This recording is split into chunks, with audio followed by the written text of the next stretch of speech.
and welcome into the newest edition of Caught Stealing. This is James. No, it's not.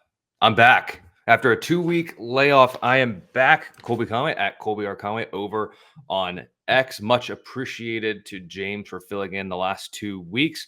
Had little highs and lows with the little family vacation that I was away for. And then I had a death in the family, which caused me to miss last week's episode. So, two drastically different reasons for missing the past 2 pods, but shout out to James for stepping in and filling in for me there. But the stalwart of all of the episodes, the one you can always count on, Matt Selz at the Salesman over on X. Matt, it's been a little minute since we've talked here, to say the least. So hope everything is going well for you. And shout out to the two of you for continuing the podcast the last 2 weeks. I appreciate it. Yeah, things are good. The last time we talked, you could still see what I liked on X, and now you can't. So there's that. No, things are good. Things are heating up in a wild baseball season.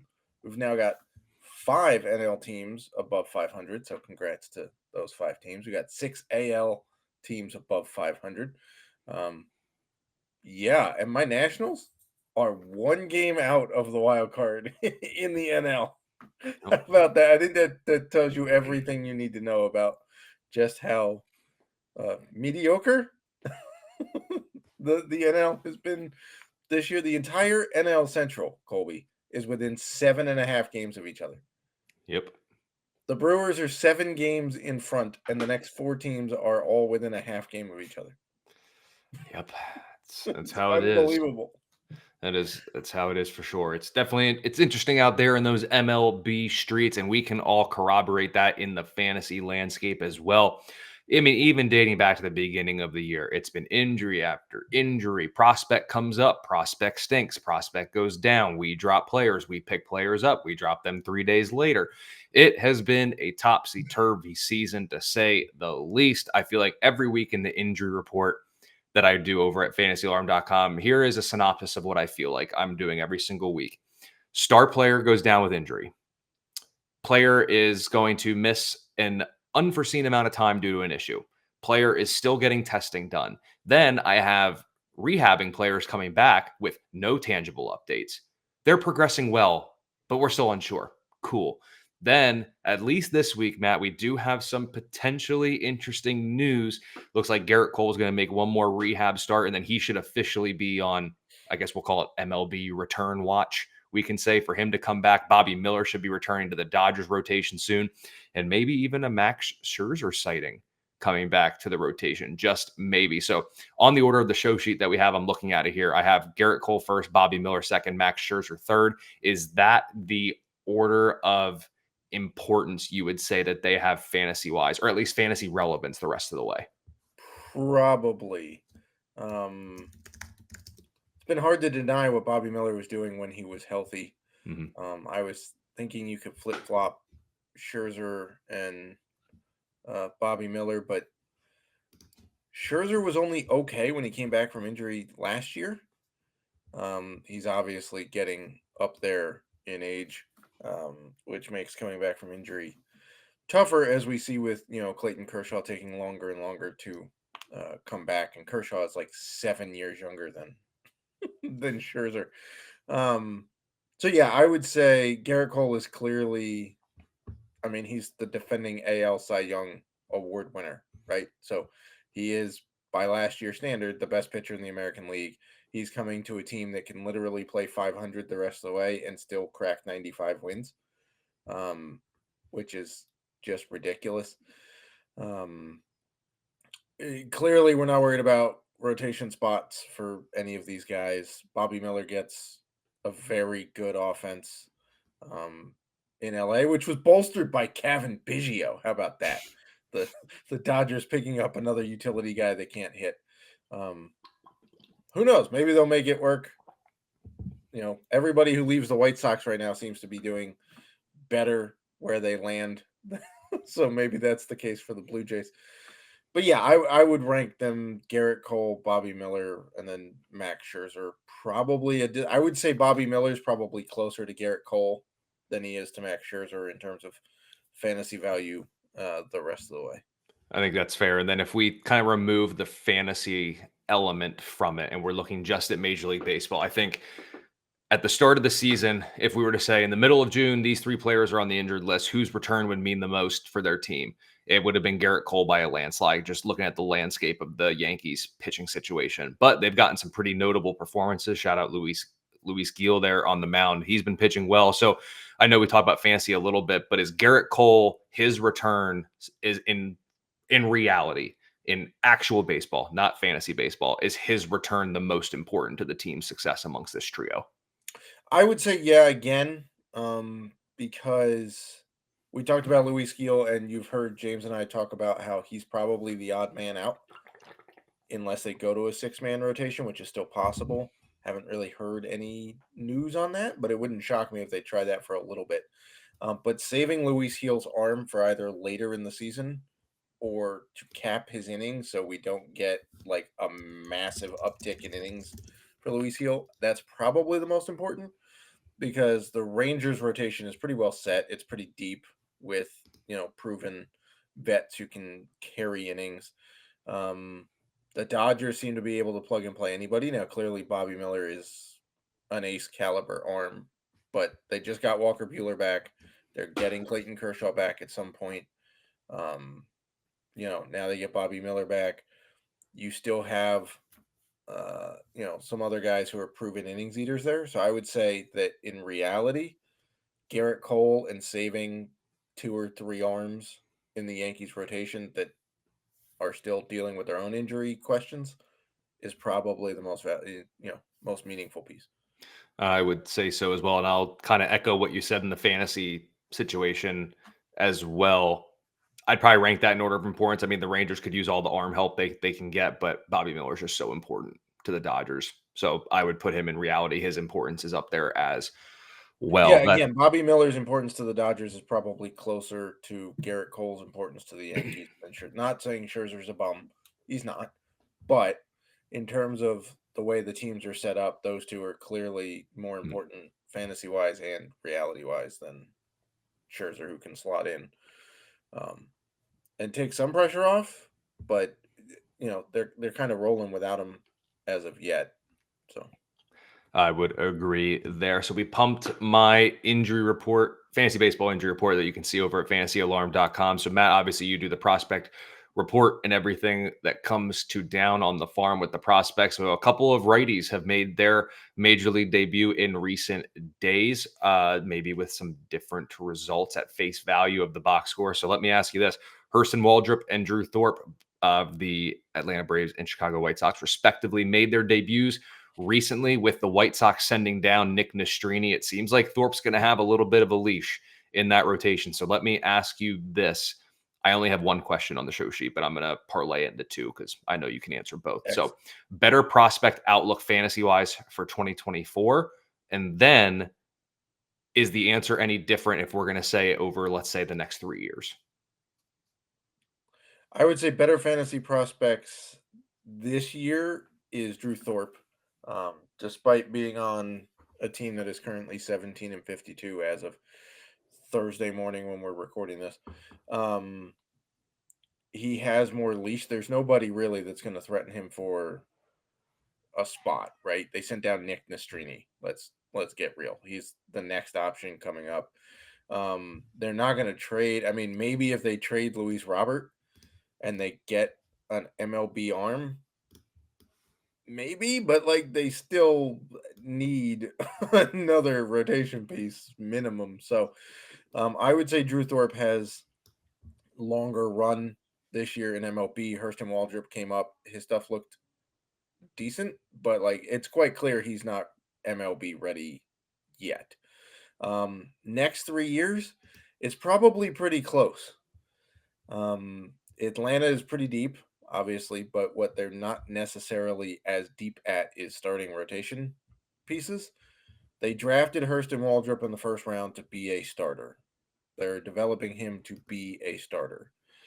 He could fit, a high, like he's a high strikeout, probably number 3 guy in my estimation.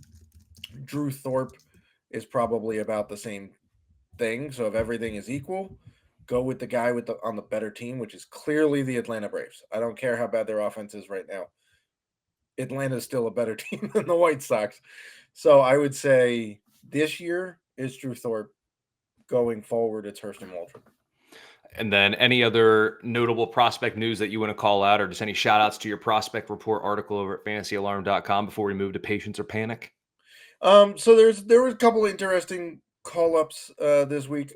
Adele Amador for the Rockies was an interesting call-up. He probably doesn't get that long of a run. He's just kind of a fill-in for Brendan Rodgers' injury. Tyler Locklear for the Mariners might be interesting because, as far as I've heard, they're unsure of how long Ty France is going to be out. They kind of said he looks good, but they don't know how long he's going to be out, right? And that follows the pattern of Brian Wu, whose MRI came back clean, but then they also said that him pitching doesn't endanger any injury that he has. So the question is, was the MRI clean or is there an injury? And like what? So, Tyler Locklear is a pretty interesting guy.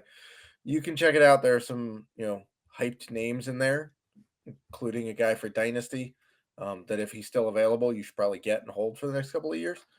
And then next week, I'll be back talking MLB draft prospects focused on the prep guys because 2 weeks ago I did college bats. Next week, I'll do the prep players that we're going to see in the draft.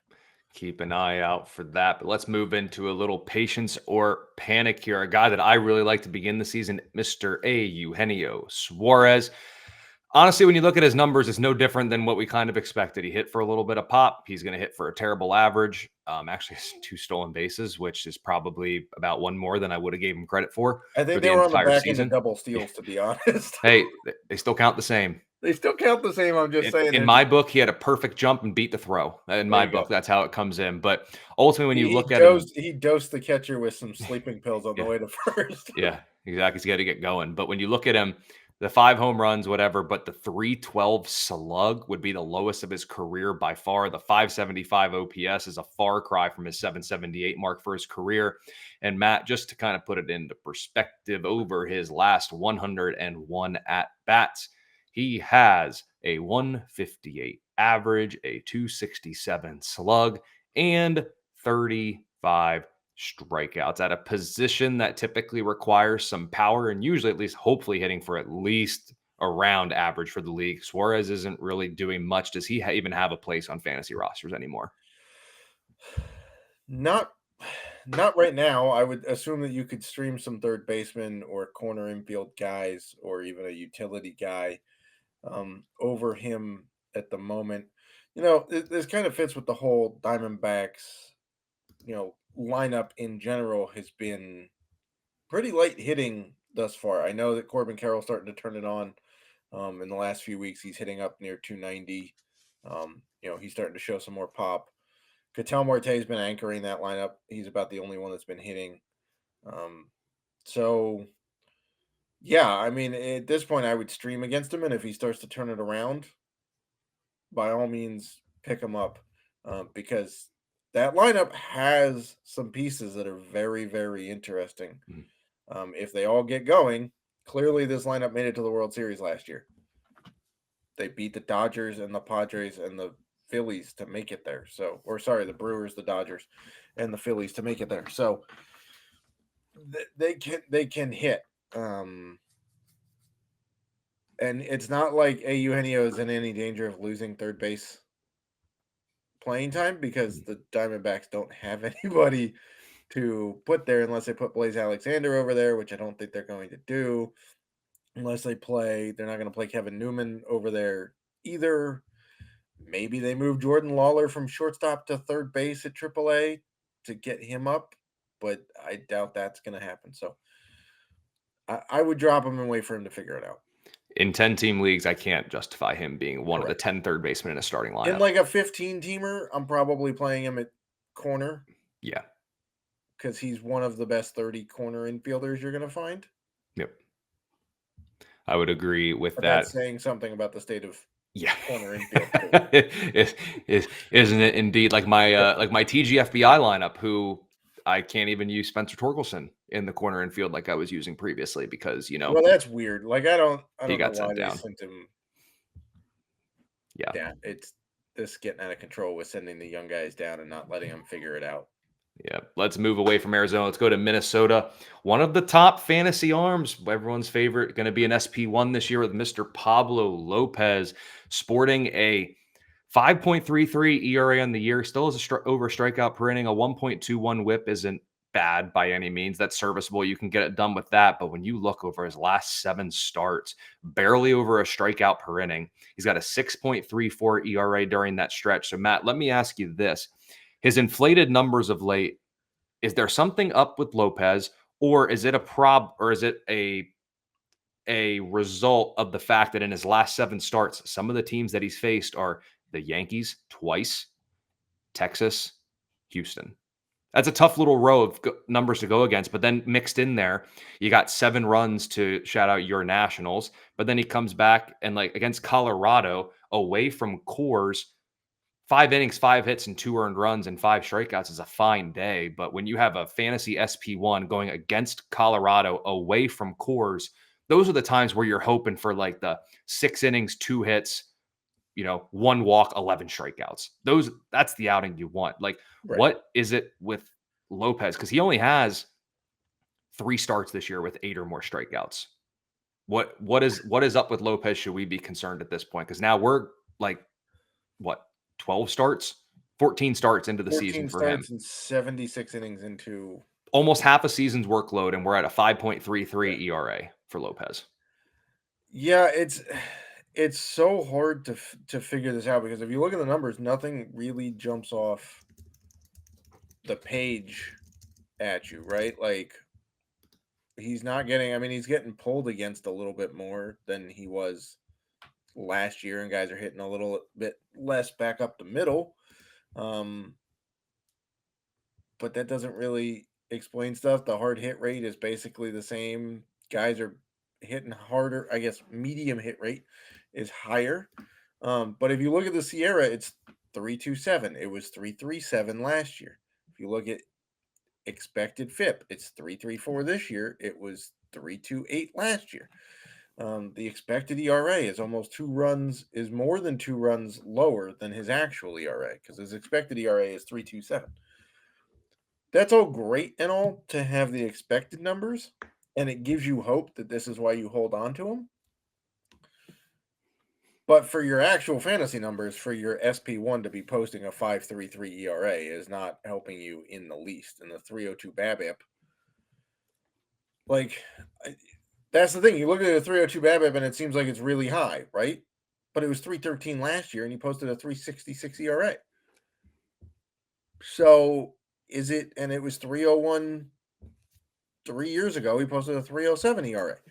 So, like, I don't know if it's a pitch mix thing. I don't know if he and Ryan Jeffers aren't clicking and they need to go to, give him a different catcher, maybe.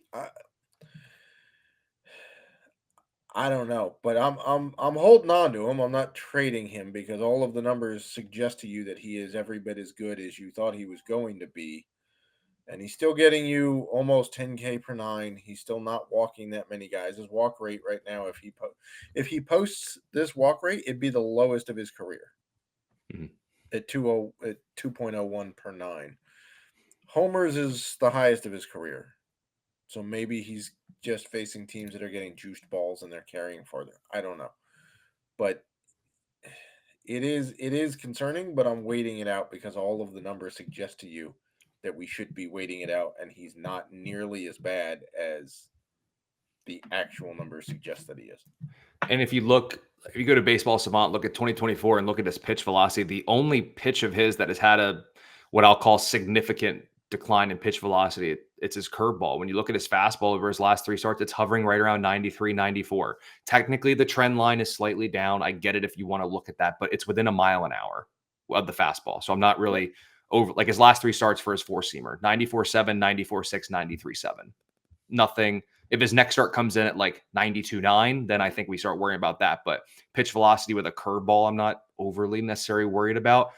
I'm not thrilled with what we've gotten from him so far, But like you said, I think you're stuck waiting here because if you trade him for, I know the expression is pennies on the dollar, but let's say dimes on the dollar because we're not at the point where he's pennies on the dollar yet to Correct. trade him. Like you said, everything points to maybe this just needs to course correct. Maybe that's what it is and things will be fine. So I'm not moving him either. He is one that I would be very interested in trading for if I don't have him. I'd be willing to take the upside with him because at this point, if I'm trading for a guy like Pablo Lopez, has a 5.33 ERA, that's what I'm trading for. If he sticks with it, so be it. But the upside could be after the All-Star break, he comes back and strikes out over a batter, printing a 1.15 WHIP and has a sub 3.2 ERA. The upside is so high. He's a player I'm willing to trade for. Yeah, I would agree. The upside. I mean, he's still an ace, right? Mhm. Minnesota's not taking him out of the rotation. He does not appear to be injured in any way. The numbers still suggest he's fine. But we'll see. Perhaps the curveball, taking some speed off of the curveball, has made it a little loopier, and he's getting hit more. But not even the Fangraphs weighted pitch numbers suggest that he's giving up that significantly more runs above average on breaking pitches. So people are just barreling him up a little bit too much right now. And then let's go to the back end of those games that Lopez starts. You got Jhoan Duran in the back end of the bullpen. Perfect 10 for 10 on save chances. You look at some of the numbers. The ERA is a little bit elevated, sure, at 4.08, not what you want from your ninth inning guy. But here's the thing I can't quite shake with Duran at this point. Where are the strikeouts?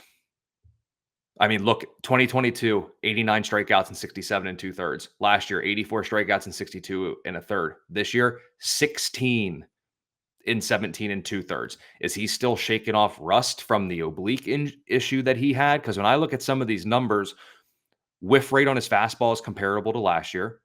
Split finger within reason, a couple of percentage points, but a whiff rate on his curveball in 2023 of 45.9%. This year, it's down to 35.7%. And just for the record, back in 2022, it was nearly 50%. Where have the whiffs gone on the curveball? That's what I'm pointing to with the strikeouts. And also with Minnesota, there's sometimes he's not even being used in the ninth. They were first bringing him back and he was being mixed and matched in like the seventh, eighth, and ninth inning. It seems that's rectified a little bit, but you drafted Duran for a bunch of saves and a bunch of strikeouts. Saves are okay. We're not getting the strikeouts. Where did they go? I'm panicking on Duran. I would be too. Like, the saves are nice, right? That's what you drafted him for. I mean, James Grande and myself drafted him in our FSGA league, so the 10 saves are quite nice. We'll take it, considering the fact that he's only pitched 17 and 2/3 innings so far, given the injury. But I'm with you. Like, the walk rate is kind of in line with last year, right? And if we were getting 12K per nine, you'd be fine with more than 3.5 walks per nine, right? But we're not getting that. He's also giving up home runs, which I get. The home runs per nine for a closer is very weighted because there's not that many innings, and so like 1 or 2 homers does a lot of damage to that. But he's not missing bats. He's just not, because the BABIP suggests it's a 244 BABIP, which is 50 points lower than it has been the last 2 years for him, right? So even when he's giving up contact, it's not that bad. It's very interesting. I don't know what to do with it either, to be honest. Again, I'm just gonna fall back. Maybe it's a pitch mix thing, but I don't even see that big of a difference in terms of usage on his pitches. To be honest, I mean, he's throwing less fastballs, but then again, if you're getting beat on your fastball more, you're gonna throw less of them, right? Mm-hmm. The cutter's basically the same amount. Sorry, curveball is basically the same amount. Slider's up, so maybe it's not sliding as much. I know the velo's down, but again, it's a smaller sample. So maybe he just needs to go back to more fastballs and less sliders. For what it's worth, this could just be more of a, well, I'm about to call it a fun fact, but it's probably not all that fun for Duran and Duran's fantasy managers and the Twins. Per Baseball Savant, over the last 3 years, the in-zone percentage, so strikes thrown with the curveball, 38.6%, 40.4%, 42.3%. If we go to in-zone swing and miss, so getting whiffs in the zone, his fastball is actually at a career best 40.5%.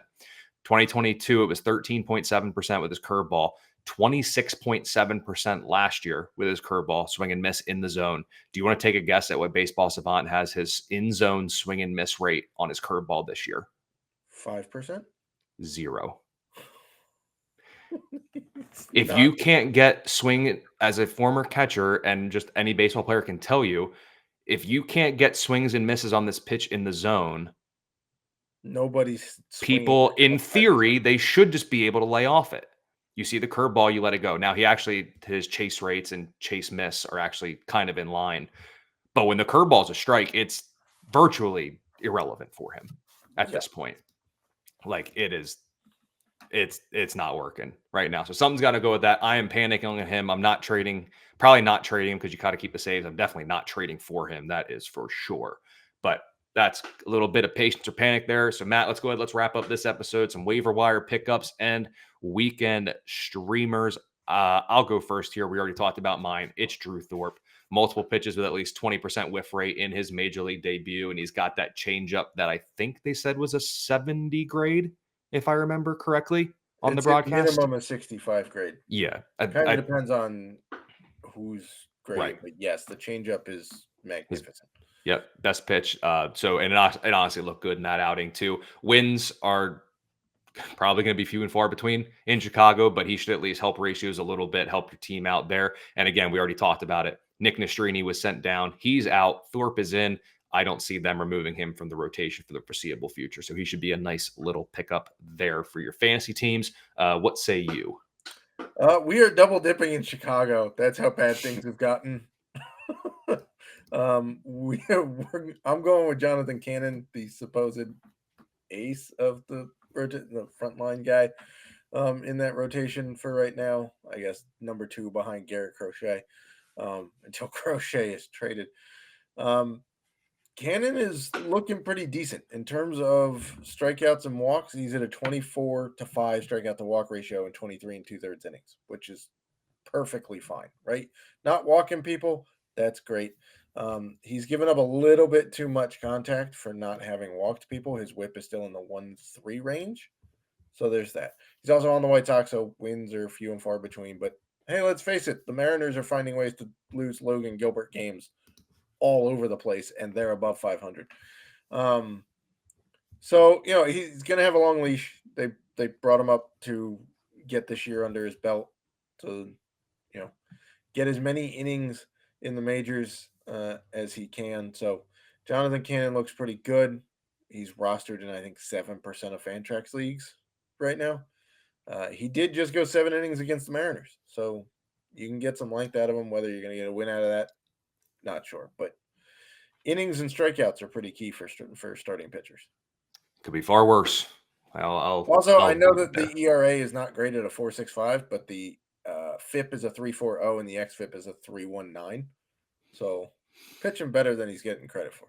Just a little course correction there, and we will be good to go. Matt and I double dipped here on the streamer, so I'll mention it here, Matt, and carry us out. But we're going to go Trevor Rogers. We're going to continue lefties against Washington. Washington's far better against righties than lefties, and this year they have the 6th lowest batting average, a 78 WRC plus, and a strikeout rate just below 23% against Joey southpaws. Gallo's injured. Eddie Rosario can't hit. Joey Meneses isn't hitting. So none of your supposed big boppers are doing much of anything right now.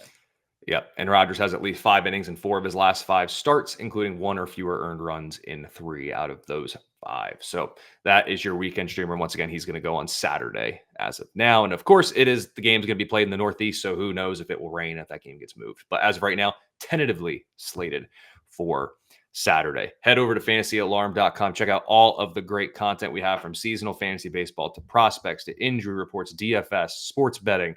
Check all of it out over there. Like and subscribe here on YouTube if you aren't already. And if you join the family and become an All-Pro subscriber, you can get into the Discord, get inside the brains of us here at Fantasy Alarm to help you with ad drops, trade questions, and anything and everything in between. And last but not least, give me a follow over on X at Colby R. Conway. Do the same for Matt Selz at the Selzman.